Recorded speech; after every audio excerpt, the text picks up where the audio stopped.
नमस्कार, स्वागत है आप सभी का। मैं हूं आपके साथ अमृता चौरसिया। दिन भर की तमाम बड़ी खबरों पर विस्तार से डालेंगे नजर, लेकिन उससे पहले एक नजर सुर्खियों पर। कोरोना के बढ़ते मामलों के बीच देशव्यापी कोविड टीकाकरण जारी। अब तक 157 करोड़ 20 लाख से ज्यादा वैक्सीनेशन। 15 से 18 आयु वर्ग के 3.5 करोड़ से अधिक बच्चों को पहली डोज। 12 से 14 साल के बच्चों को मार्च में मिलेगी वैक्सीन। पंजाब में अब 14 फरवरी को बजाय 20 फरवरी को होगा मतदान। गुरु रविदास जयंती को लेकर चुनाव आयोग का फैसला। उत्तराखंड कांग्रेस महिला प्रदेश अध्यक्ष सरिता आर्य बीजेपी में, हरक सिंह रावत बीजेपी से निष्कासित। टिकट बंटवारे को लेकर दिल्ली में बीजेपी की बैठक। संयुक्त अरब अमीरात पर यमन के हुती विद्रोहियों का बड़ा हमला। अबू धाबी एयरपोर्ट पर टैंकरों में ड्रोनों की मदद से विस्फोट। 2 भारतीय समेत 3 लोगों की मौत, 6 जख्मी। हालात पर भारतीय विदेश मंत्रालय की नजर। उत्तर भारत में फिलहाल ठंड से राहत नहीं। पहाड़ों में जारी बर्फबारी से सर्दी का सितम जारी। अगले कुछ दिनों तक पंजाब, हरियाणा, दिल्ली और पश्चिमी उत्तर प्रदेश के कुछ हिस्सों में कड़ाके की ठंड और शीतलहर जारी रहने का अनुमान।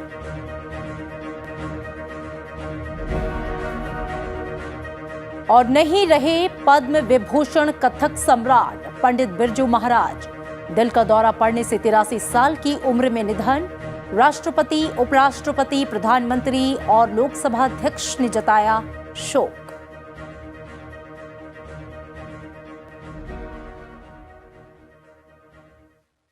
देश में एक दिन में कोविड-19 के 2,58,089 नए मामले सामने आने के बाद से देश में कोरोना वायरस के कुल संक्रमितों की जो संख्या है वो बढ़कर 3,73,80,253 के पार हो गई है।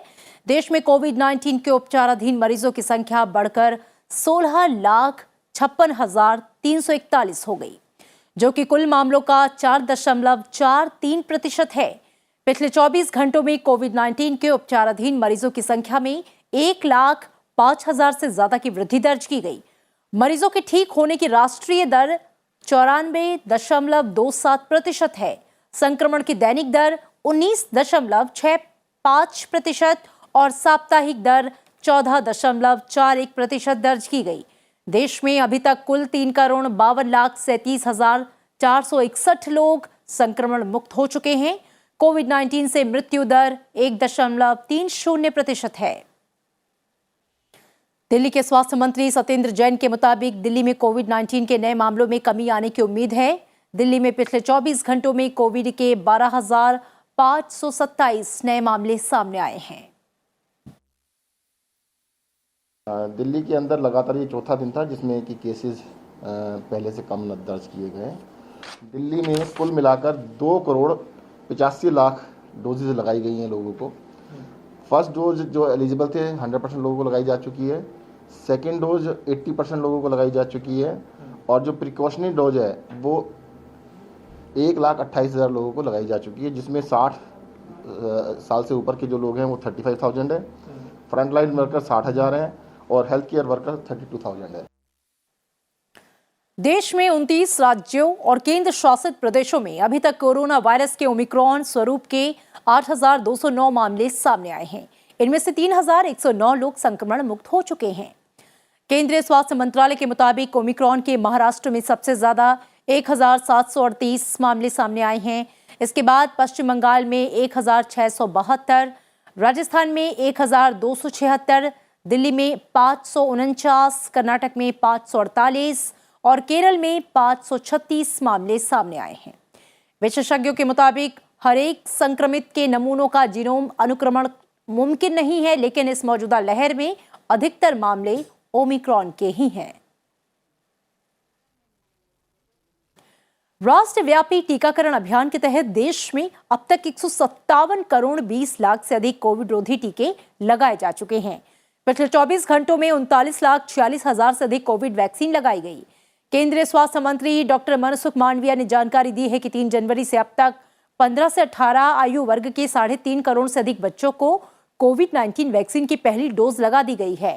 और इसी बीच एक अच्छी खबर यह है कि देश में मार्च महीने में 12 से 15 साल तक के बच्चों का कोविड-19 टीकाकरण शुरू किया जाएगा।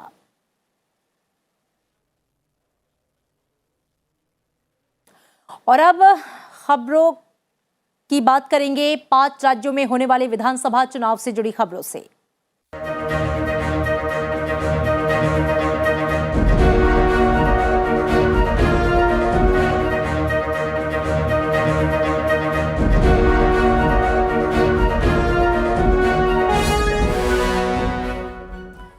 चुनावी खबरों में सबसे पहले बात पंजाब विधानसभा चुनाव से जुड़ी। चुनाव की नई तारीख आ गई है। अब यहां सभी 117 विधानसभा सीटों पर मतदान 14 फरवरी के बजाय 20 फरवरी को होगा। इससे पहले चुनाव आयोग ने तारीख आगे बढ़ाने की मांग को लेकर बैठक की।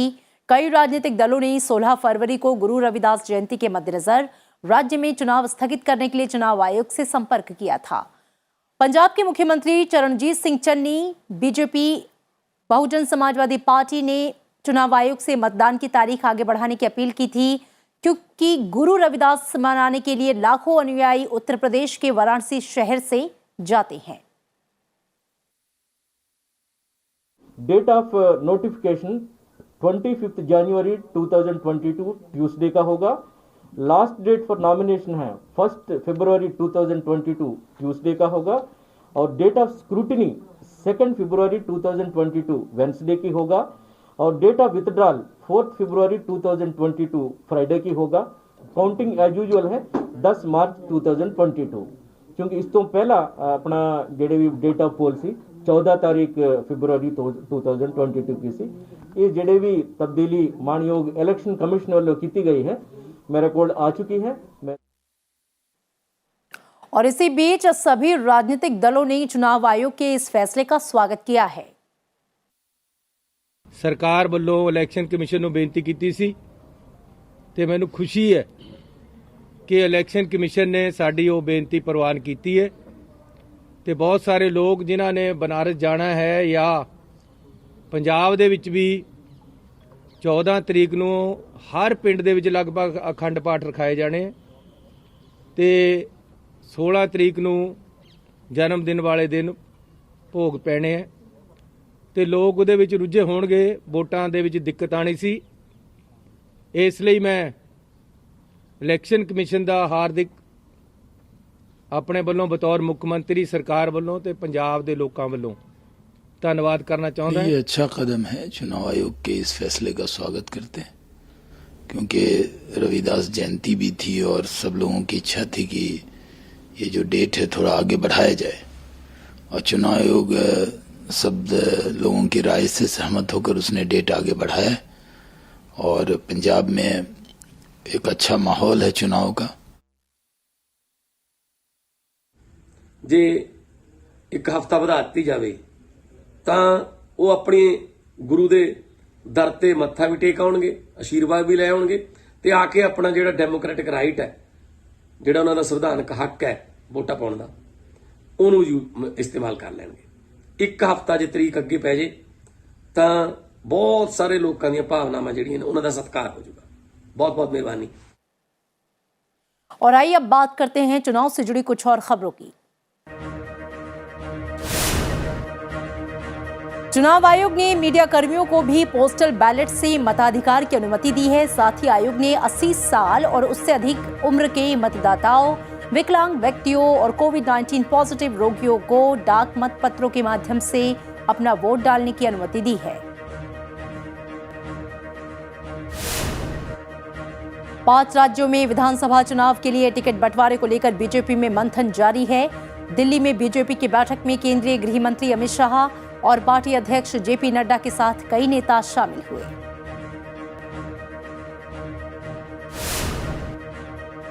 उत्तर प्रदेश चुनाव से पहले आज समाजवादी पार्टी के अध्यक्ष अखिलेश यादव ने बीजेपी को हराने के लिए अन्य संकल्प लिया। इस मौके पर उनके साथ किसान नेता तेजिंदर सिंह बिक्र भी थे। अखिलेश यादव ने इस मौके पर किसानों को 15 दिन में भुगतान, सिंचाई के लिए मुफ्त बिजली, ब्याज मुक्त लोन की घोषणा पत्र में शामिल होने की बात कही।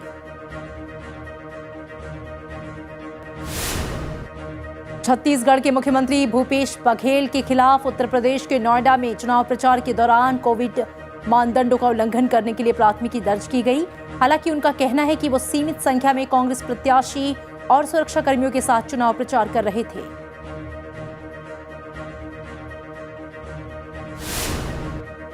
उत्तराखंड में बगावती तेवर के बाद बीजेपी ने कैबिनेट मंत्री हरक सिंह रावत को पार्टी से निष्कासित कर दिया है। वो कांग्रेस नेताओं के संपर्क में हैं। उन्होंने जल्द ही कांग्रेस पार्टी ज्वाइन करने की बात कही है।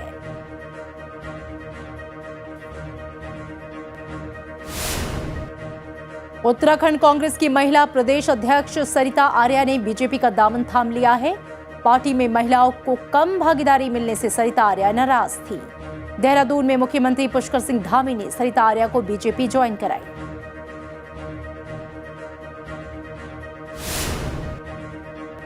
पंजाब के लिए आम आदमी पार्टी कल मुख्यमंत्री के चेहरे का ऐलान करेगी। पार्टी ने मुख्यमंत्री के चयन के लिए एक नंबर जारी किया था, जिसमें जनता से राय मांगी गई थी। इसी के आधार पर चयन किया गया है।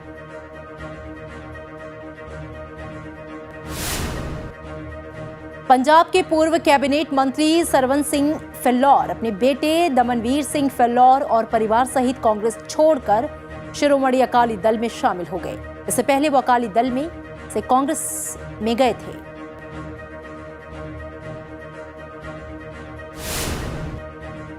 उत्तर प्रदेश में आगामी विधानसभा चुनाव को लेकर गोरखपुर में सुरक्षा बलों और पुलिस ने फ्लैग मार्च निकाला।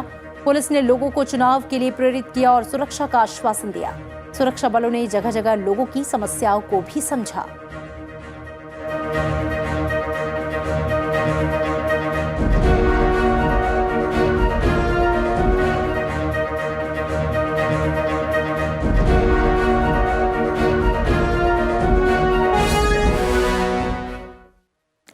और इस साल 75वें गणतंत्र दिवस के मौके पर राजपथ पर 75 एयरक्राफ्ट उड़ान भरेंगे।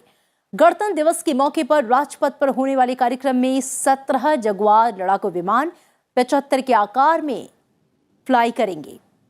5 राफेल लड़ाकू विमान विनाश फॉर्मेशन में फ्लाई करेंगे। राफेल के अलावा वायुसेना का सुखोई और मिग-29 भी उड़ान भरेंगे। साथ में विंटेज एयरक्राफ्ट डकोटा भी राजपथ पर उड़ान भरेगा। वायुसेना के रफाल के अलावा नौसेना के मिग-29 के और निगरानी विमान P-8I भी फ्लाई करेंगे। राजपथ पर एयरक्राफ्ट के साथ साथ Mi-17 V5, Mi-35, Chinook, Apache और ध्रुव हेलीकॉप्टर भी उड़ान भरेंगे।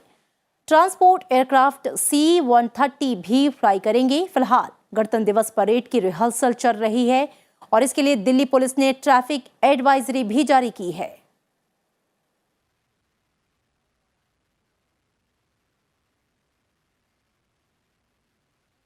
और इसी के साथ यहां रुकेंगे एक छोटे से ब्रेक के लिए।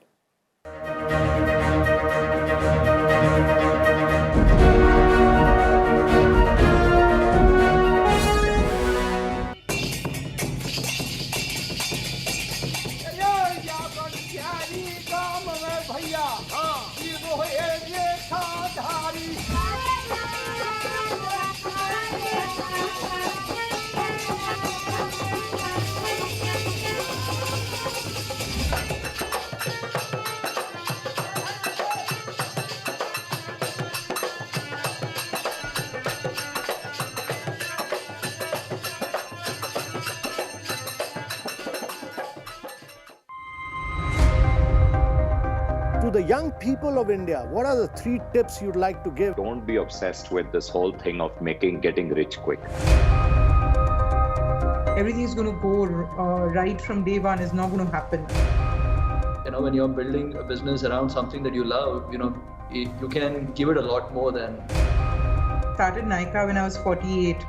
So one message clearly is that age is no bar. Please go ahead and have a second career and don't hesitate.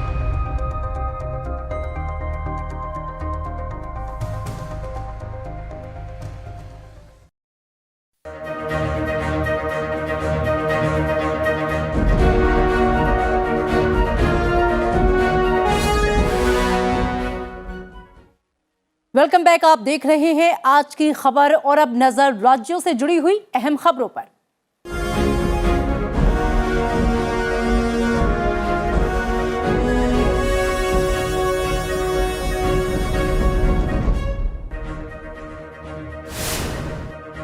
Uttar Pradesh के मुख्यमंत्री योगी आदित्यनाथ ने आज गाजियाबाद में कोविड अस्पताल का निरीक्षण किया। उन्होंने कहा, सरकार ने ऑक्सीजन उत्पादन में आत्मनिर्भर बनाने के लिए हमने प्रदेश में 551 ऑक्सीजन प्लांट स्थापित किए हैं।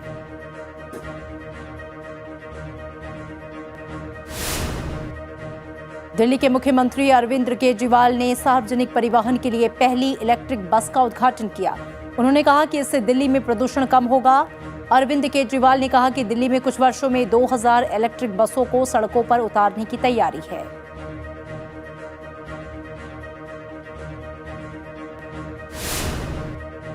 कर्नाटक के मुख्यमंत्री बसवराज बोम्मई ने पीएम गति शक्ति दक्षिणी क्षेत्र के उद्घाटन के मौके पर केंद्र से अंतर्राज्यीय नदी जल विवाद अधिनियम पर फिर से विचार करने के लिए कहा।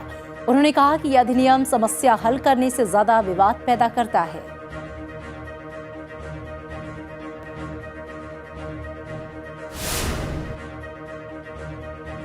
एआईएडीएमके के संस्थापक एमजी रामचंद्रन की 150वीं जयंती पर चेन्नई में एआईएडीएमके के समन्वयक ओ पनीरसेल्वम और उप समन्वयक एडप्पादी के पलानीस्वामी ने एआईएडीएमके मुख्यालय में एमजी रामचंद्रन की प्रतिमा पर पुष्पांजलि अर्पित की। इस मौके पर पार्टी कार्यालय में हजारों की संख्या में समर्थक मौजूद रहे। केंद्रीय मंत्री सर्बानंद सोनोवाल ने शिल्पी दिवस के मौके पर असमिया सिनेमा के जनक ज्योति प्रसाद अग्रवाल को पुष्पांजलि अर्पित की। सर्बानंद सोनोवाल ने कहा कि उन्होंने असमिया साहित्य और संस्कृति के विकास में गहरा योगदान दिया।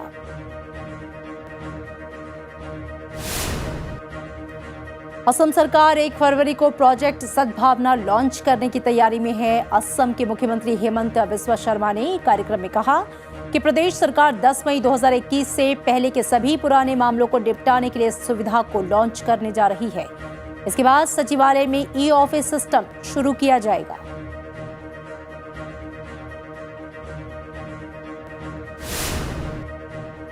मध्य प्रदेश के मुख्यमंत्री शिवराज सिंह चौहान ने कोविड से संक्रमित आइसोलेटेड मरीजों के साथ वीडियो कॉन्फ्रेंसिंग के जरिए बातचीत की और उनसे प्राणायाम करने की अपील की।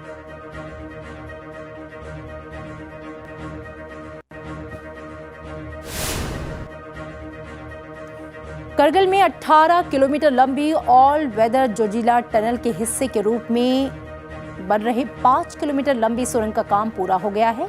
इस सुरंग को रिकॉर्ड 14 महीनों में तैयार किया गया है।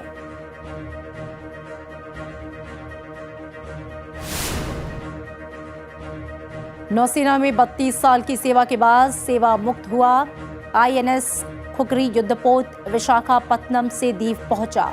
इसे 26 जनवरी को दीव प्रशासन को देने की प्रक्रिया की जाएगी। इसे देखने के लिए पर्यटक भारी संख्या में वहां पहुंच रहे हैं।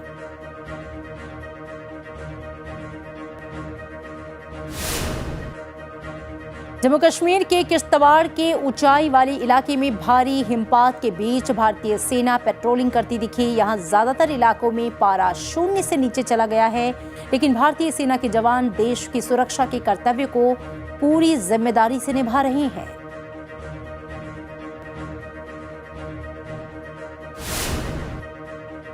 प्रयागराज में माघ मेला और कल्पवास शुरू हो गया है। प्रशासन ने इसके लिए पूरी तैयारी कर ली है।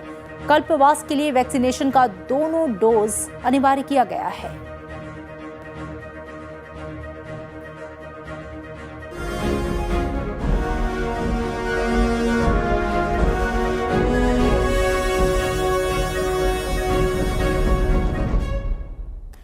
प्रधानमंत्री नरेंद्र मोदी बस अब से कुछ ही देर बाद वीडियो कॉन्फ्रेंसिंग के जरिए दाओस में विश्व आर्थिक मंच की बैठक को संबोधित करेंगे।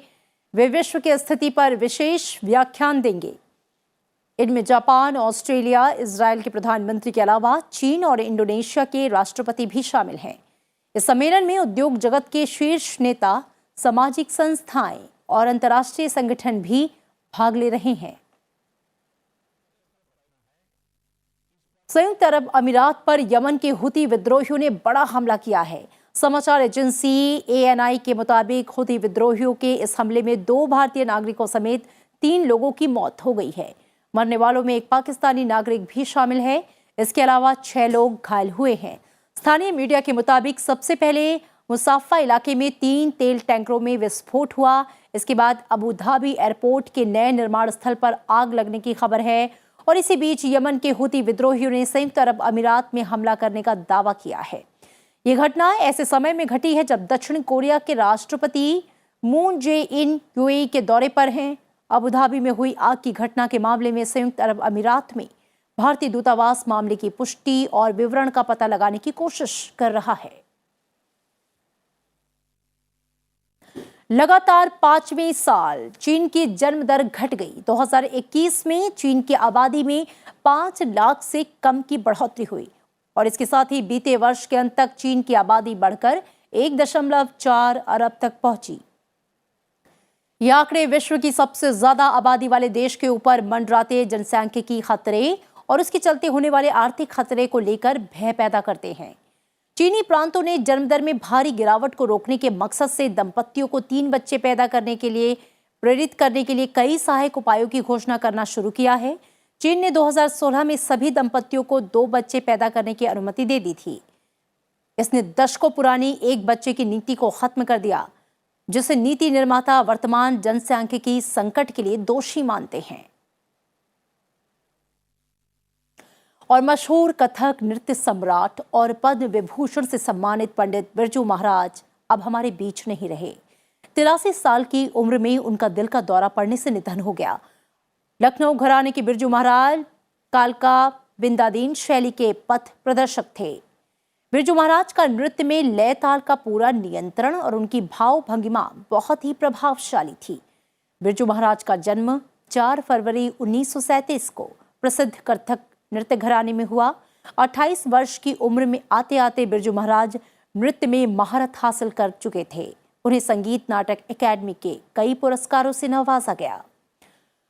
राष्ट्रपति रामनाथ कोविंद ने पंडित बिरजू महाराज के निधन पर अपने शोक संदेश में कहा कि उनके जाने से एक युग का अंत हो गया। उन्होंने कहा कि इससे भारतीय संगीत और सांस्कृतिक क्षेत्र को गहरा झटका लगा। कथक को विश्व स्तर पर लोकप्रिय बनाने में उनका अद्वितीय योगदान रहा है। उपराष्ट्रपति एम वेंकैया नायडू ने प्रसिद्ध कथक नर्तक पंडित बिरजू महाराज के निधन पर दुख जताया। उन्होंने पंडित बिरजू महाराज के निधन को कला जगत के लिए अपूरणीय क्षति बताया। प्रधानमंत्री नरेंद्र मोदी ने कहा कि बिरजू महाराज की मौत पूरे कला जगत के लिए एक अपूरणीय क्षति है। उन्होंने अपनी ट्वीट में कहा कि भारतीय नृत्य कला को विश्व भर में विशिष्ट पहचान दिलाने वाले पंडित बिरजू महाराज जी का जाना संपूर्ण कला जगत के लिए एक अपूरणीय क्षति है। लोकसभा अध्यक्ष ओम बिरला ने भी गहरा शोक जताते हुए कहा कि कथक सम्राट पंडित बिरजू महाराज का निधन कला क्षेत्र के लिए अपूरणीय क्षति है। पंडित जी ने अपनी विशिष्ट प्रतिभा से कथक को लोकप्रिय बनाया और संपूर्ण कला जगत को सुशोभित किया। सामाजिक कार्यकर्ता और पद्मश्री पुरस्कार से सम्मानित शांति देवी का कल रात ओडिशा के रायगढ़ जिले के गुरुपुर में उनके आवास पर निधन हो गया।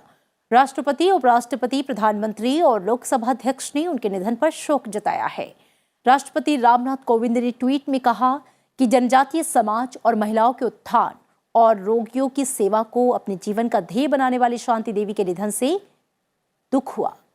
उपराष्ट्रपति ने ट्वीट करके कहा कि प्रख्यात समाज सेवी शांति देवी को शिक्षा के माध्यम से आदिवासी लड़कियों के सशक्तिकरण के उनके अथक प्रयासों के लिए याद किया जाएगा। प्रधानमंत्री नरेंद्र मोदी ने ट्वीट करके कहा कि पद्मश्री शांति देवी को गरीबों और वंचितों की आवाज के रूप में हमेशा याद किया जाएगा। लोकसभा अध्यक्ष ने ट्वीट करके कहा कि अनाथ, बेसहारा बच्चों, आदिवासी बालिकाओं और शिक्षित, सशक्त बनाने और वंचित अभावग्रस्त वर्ग के कल्याण के लिए उन्हें सदैव याद किया जाएगा।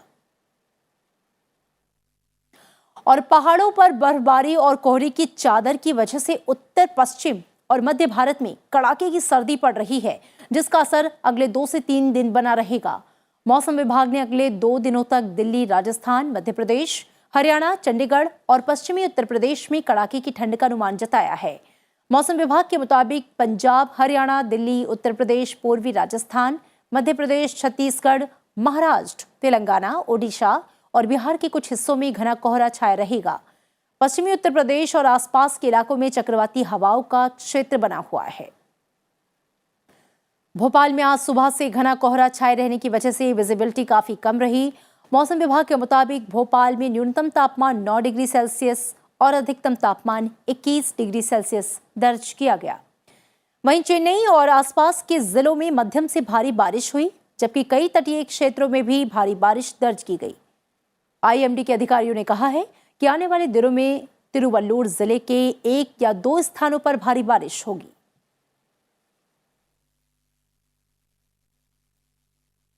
और कोविड-19 रोधी टीकाकरण की आवश्यकता से जुड़े विवाद के बाद ऑस्ट्रेलिया से निवर्सात किए जाने के बाद टेनिस खिलाड़ी नोवाक जोकोविच दुबई पहुंचे हैं।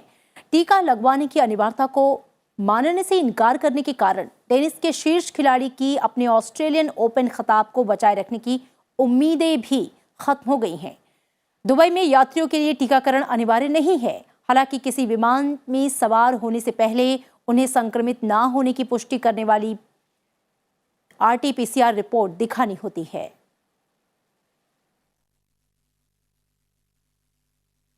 और इन तमाम खबरों के साथ बुलेटिन में फिलहाल इतना ही। चलते चलते आपको छोड़ जाते हैं तमिलनाडु में चल रहे जल्लीकट्टू उत्सव की तस्वीरों के साथ। दीजिए इजाजत, नमस्कार।